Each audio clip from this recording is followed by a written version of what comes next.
Então, galera, vamos finalmente para falar para vocês aqui qual foram essas mudanças que a gente teve aí, né, nessa reunião. Algumas não foram tão impactantes assim, outras foram, então a gente vai comentar aqui delas. A menos impactante, na nossa opinião, foi a mudança no vestuário feminino, né, que a partir de agora existe um critério de que as mulheres podem ou não usar num combate, né? Tem um critério agora lá de um tipo de blusa que ela pode usar e tem que ir até o cotovelo, que tem que usar um sutiã esportivo. Eu acredito que essas regras não têm tanto cunho de proteção, mas talvez do cunho de tentar diminuir a sexualização da mulher dentro do octógono. Uma outra mudança que teve foram duas faltas, né? Duas coisas que eram proibidas de fazer antes, que agora estão liberadas para fazer. Uma me dá arrepio só de olhar, que é agarrar a clavícula. Cara, isso deve ser... Não sei como os caras vão usar isso não. Teve alguns sites que colocaram chave de clavícula, mas... Sinceramente, pelo que está escrito na regra aqui, pelo que eu entendi, inclusive o que está no site do próprio UFC, é agarrar a clavícula. Porra, agarrar a clavícula é um negócio tenso. A outra coisa é calcanhar no rim, né? Ou antigamente você não poderia bater com o teu calcanhar na altura do rim da pessoa, principalmente quando você estava no chão, de costas pro chão, e agora isso está liberado.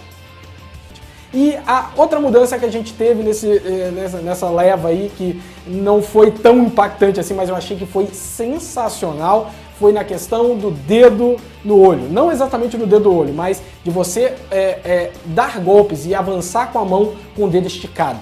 Né? Para quem não sabe, anteriormente a punição existia somente para você acertar, né, com os seus dedos a região do olho do outro atleta. Então, para quem já lembra aí, John Jones, obviamente vai ser o maior prejudicado da mudança dessa regra. O que o John Jones fazia? Ficava lutando com a mão, né, avançando a mão com a mão aberta ali para tentar manter a distância ao atleta.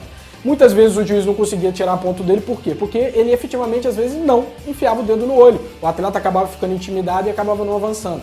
Agora não. Agora o simples fato dele fazer isso com a mão aberta já é uma falta. E outra mudança muito importante que a gente teve nessa reunião foi em relação ao ground game, que é o que é considerado quando o lutador está no chão. Eu sei que é um pouco estranho em português, mas para você entender melhor, é aquele caso dos 3 apoios, né? Quando o atleta está com 3 apoios no chão e ele é impedido de poder dar joelhadas e chutes na cabeça do outro lutador. Cara, essas regras aí do 3 apoios, ela veio basicamente para impedir o tiro de meta, né? Ou aquela... Porque realmente, se você olhar os vídeos antigos aí do MMA, cara, você vê principalmente o Shogun, o Vanderlei Silva, você assusta, né? Ele chutando a cabeça do cara caído no chão, pisando em cima da cabeça, então... isso não pode. Então como é que os caras definiram isso anteriormente, né? Fala assim, ó, se o cara tiver com 3 apoios no chão, ele não pode tomar nem joelhada nem chute na cabeça. Fim de papo. Então é mais ou menos a regra do boxe quando o cara leva um knockdown, né? No boxe, se o cara estiver tocando alguma coisa no chão que não seja a sola dos pés, é knockdown, certo? Então isso funcionou, eles transferiram esse conceito para o MMA, né? Só que muita gente começou a dar uma pelada, né? O cara tava em pé, e aí o cara era cinturado e poderia tomar uma joelhada na cabeça e tal, ele colocava um dedo no chão. Aí beleza, encostei o terceiro parte do meu corpo no chão, não posso mais tomar esse golpe, né? E agora isso não vale mais pra mão. Então a regra, ela ficou a seguinte: se o cara estiver encostando os 2 pés e mais qualquer uma parte do corpo que não seja mão, ele não pode tomar joelhada na cabeça. Então, para joelho, para, sei lá, o cara tá com os 2 pés e sentado no chão, ele tá considerado lutador no chão. Ele tem 3 apoios, 2 pés e a bunda, por exemplo. Agora, se o cara encostar a mão não conta como terceiro apoio, a não ser que você use as 2 mãos. Então, se o cara quiser evitar tomar a joelhada na cara, ele vai ter que estar com os 2 pés e as 2 mãos no chão. Quer dizer, ele não vai tomar joelhada, mas vai tomar soco pra caramba. E outro aspecto que a gente vai falar das mudanças aqui, e na minha opinião é o mais importante, né? Esse e o próximo que a gente vai falar, que é sobre o critério de pontuação que tem que ser utilizado. E isso é importantíssimo, a gente já tem criticado, né, muitas decisões absurdas que têm acontecido de uns anos para cá, e a gente sempre abordou algumas maneiras a gente estar melhorando, etc. E a gente percebeu que as comissões atléticas e a Association Boxing Commission estavam prestando atenção, não estava tão apática em relação a esse tema. Só para voltar um pouquinho para a galera entender como funciona até esse momento e como vai passar a funcionar. Em 2012, como eu falei para vocês, a gente teve essa diferenciação, algumas mudanças.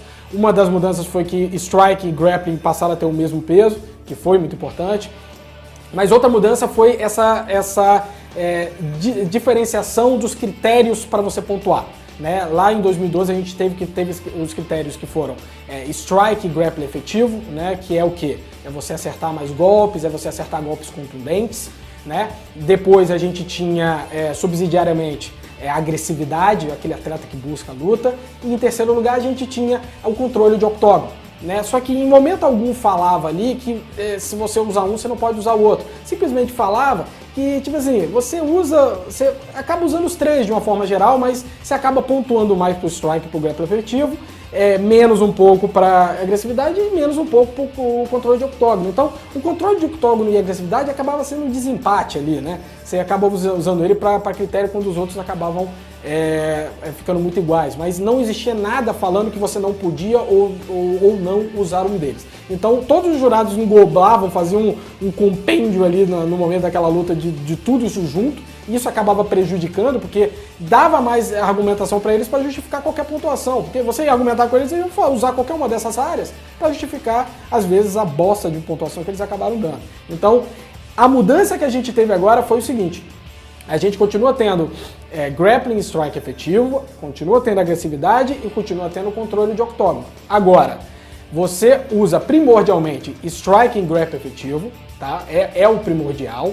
E você só vai poder usar a agressividade, que é o critério B, se o strike e o grappling efetivo forem absolutamente iguais. Aqueles atletas que estão iguaizinhos, estão dando a mesma quantidade de golpe no outro, se eles empatarem, você pode usar a agressividade. E se eles empatarem no strike efetivo e no grappling efetivo e empatarem também na agressividade, os dois estão buscando luta o tempo inteiro, só nessa hipótese bem remota dos dois empatarem, você pode usar o controle de octógono. Então a gente percebe que é excludente. Então cada vez mais mostra que o que se busca aqui é o strike e o grappling efetivo, e só se isso acontecer de forma muito igual, você busca os outros. Cara, ficou bem interessante do jeito que eles colocaram na regra, porque não tem pra onde correr, né? O que o Lenner falou aí, você ser mais agressivo, mas não ter um strike efetivo, ou seja, o cara que busca a luta, mas não consegue fazer o negócio funcionar, não vai ser nem considerado, né? Então só vou usar agressividade se o meu strike e grappling forem iguais. Se o meu strike e grappling tiver qualquer coisa que diferencie a vantagem para um atleta em relação ao outro, eles vão ignorar a agressividade e controle de octógono. Então, essa mudança aí, como o Leandro falou, leva para que direção os caras estão querendo, o que eles querem que aconteça no octógono. Mas eles definiram também as coisas, né? Então, vamos lá. Strike e grappling efetivo. Striking é impacto ou dano de golpes legais. Então, aí vai contar o impacto, com quanto dano um golpe causa, né? E quantos golpes o cara recebe. Esse é um critério bem fácil de você verificar quem tá com vantagem ou não. Mas como o pessoal tem mais dificuldade de pontuar grappling, eles definiram um pouco mais, né? Então grappling ficou takedown, tentativa de submissão, busca e conquista de posições e reversões. Ou seja, isso que ajuda o cara a tentar pontuar o grappling como ele pontua o strike, né? Então, se o cara tentar avançar uma posição, ele tá na guarda, ir pra meia guarda, da meia guarda pro montado, isso vai contar como pontuação de grappling, né? E o que eu achei interessante é que a pontuação de grappling não diz que o cara que tá pontuando mais em grappling é o que tá por cima. Eu acho que isso tudo melhorou porque, primeiro, como o André falou, não adianta você ser agressivo se você não for eficaz. A questão toda é essa. Não adianta você ser um cara que vai para cima, busca muito combate, se você não acerta. Né? Então, o que a regra quer dizer é isso. Então, se o outro atleta conseguir evitar essa sua agressividade e tá pontuando, dando golpes em você, contundentes, ele vai acabar só contando o critério dele. Então, isso é interessante que os atletas vão ter que começar a adaptar muitas estratégias de luta aí, né? E como o André falou, acho que uma coisa muito importante, e isso é histórico no MMA, né? O que os jurados sempre fizeram e fazem até hoje, né? O atleta que está por baixo no chão sempre é considerado o cara que está perdendo.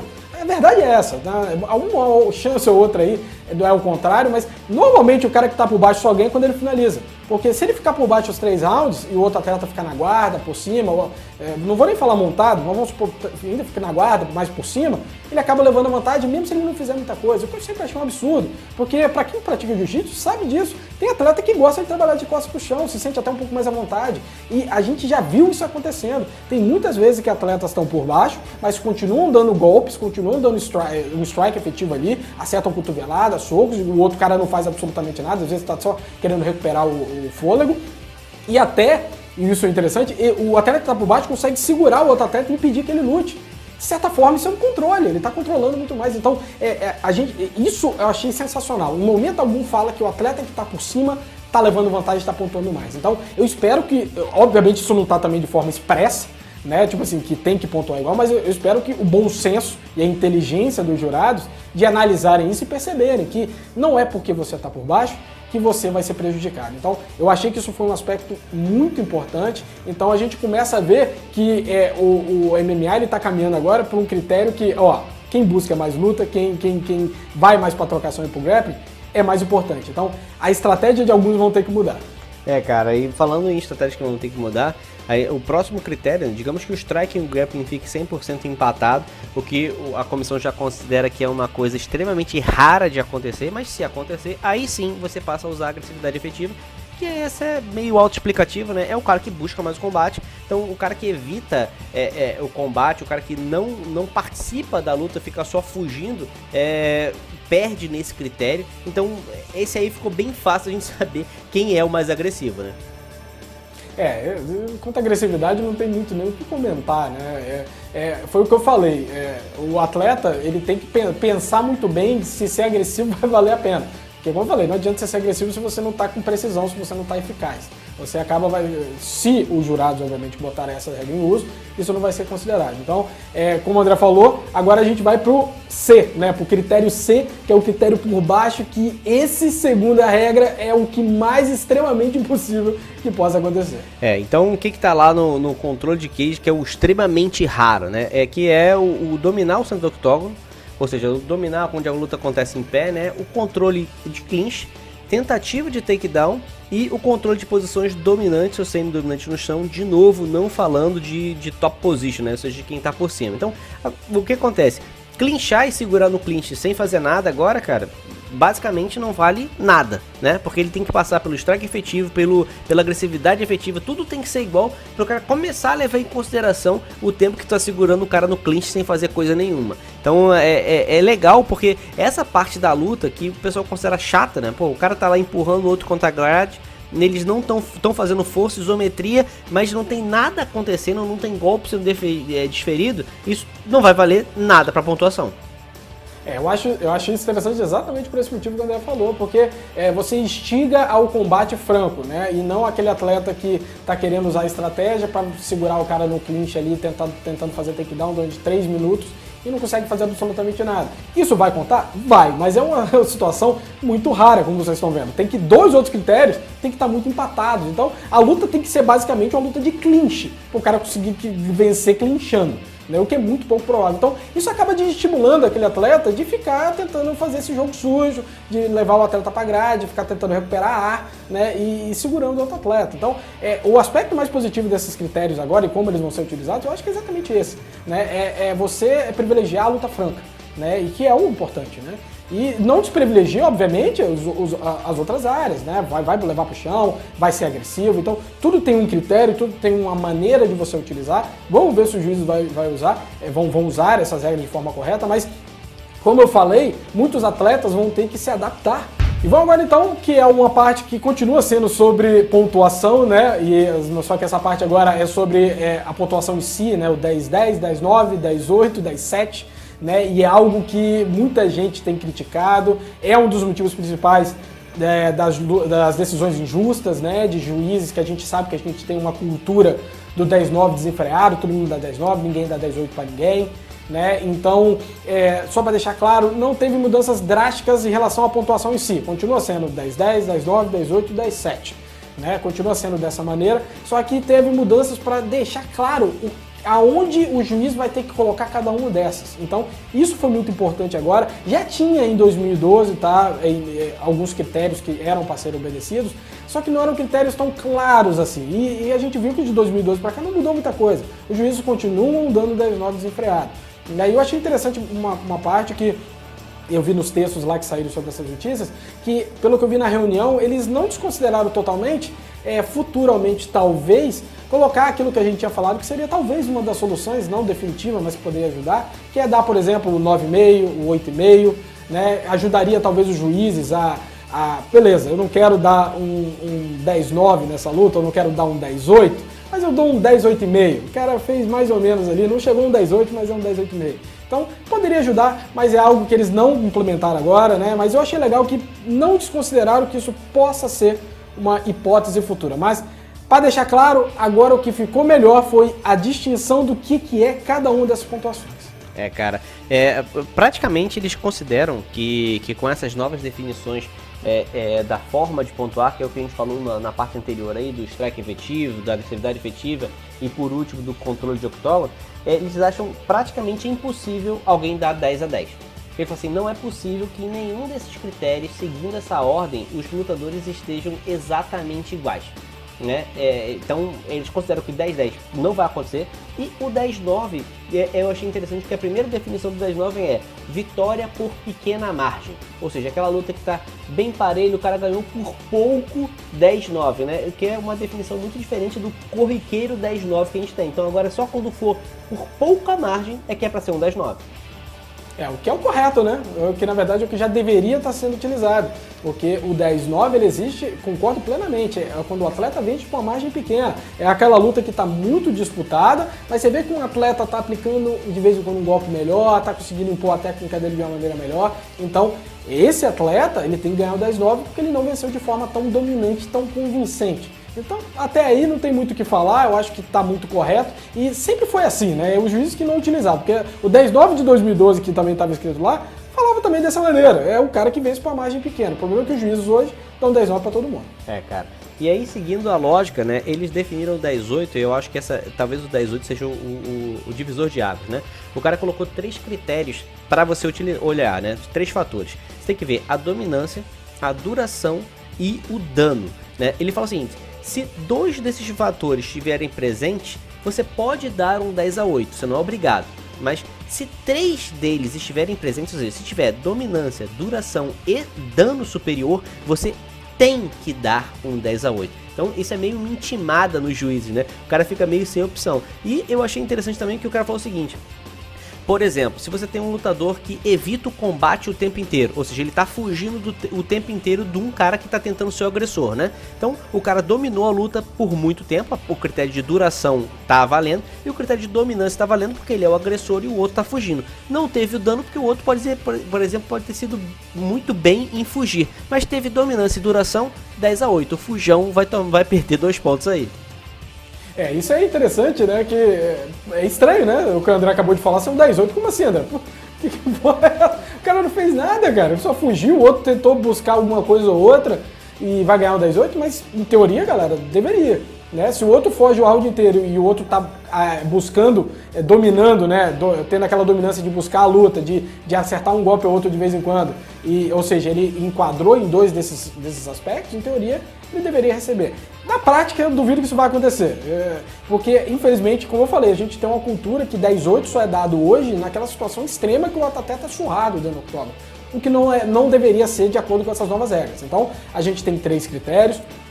Inclusive a gente tem uma luta aqui que a gente pode ilustrar bem, né, que é o segundo round da luta do Weidman contra o Rockhold, né, que deveria ser um 10-8, por exemplo, nesses novos critérios, porque a gente tem que a luta até o momento que o Weidman deu aquele chute estranho, ela tava até tranquila, os 2 atletas estavam trocando, tava uma luta até bem equilibrada, só que você via que o Rockhold estava um pouco melhor ainda, ele estava acertando mais golpes ali, estava se movimentando um pouco melhor, e a partir daquela queda, o Rockhold foi completamente dominante e teve dano. Não foi pela maior parte do round, foi na parte final do round, mas pega os critérios. Se a gente for botar então no critério de tempo, ele não pegou, porque o tempo que ele ficou dessa posição super dominante foi o finalzinho do round, mas ele entrou no critério de dano e entrou no critério de dominância, né? Ele teve dominância por um curto período de tempo e deu muito dano nesse curto período de tempo. Nesse critério, como o André falou, o juiz não é obrigado a dar um 10-8, mas é bem provável que esse 10-8 seja pontuado. Então, pessoal, eu acho que tá ficando claro aí, né, com essas definições que a gente acabou de falar, o 10-9 e o 10-8, eu acho que ficaram bem claros, são coisas bem diferentes, e a gente consegue agora materializar de forma mais fácil o que é cada um. Acho que os árbitros seguindo essas orientações aí que vão entrar na regra vai ficar fácil para eles pontuarem, mas ainda tá faltando uma pontuação pra gente falar aí, que é o 10-7, né? E o que seria o 10-7? Na regra, o 10-7 ele colocou aqui dois fatores. Um fator que ele colocou aqui, overwhelming dominance, ou seja, é uma dominância completa, uma dominância absurda, é até difícil você traduzir literalmente, mas é a dominância suprema, você dominou ele completamente. E além disso, tem que acontecer mais uma coisa, que é você ter aquela sensação de que a luta pode ser parada a qualquer momento, tal a dominância que o atleta tem sobre o outro, né? Então, se for resumir, é basicamente, para o cara conseguir essa dominância suprema aí, ele tem que fazer tudo que tem no 10-8. Então, ele tem que ter dominância, tem que durar muito tempo, tem que ter muito dano e tem que dar pro árbitro a sensação de que o juiz que está dentro do octógono pode parar a luta a qualquer momento. Ou seja, é um 10-8, mas a luta pode ser interrompida a qualquer momento.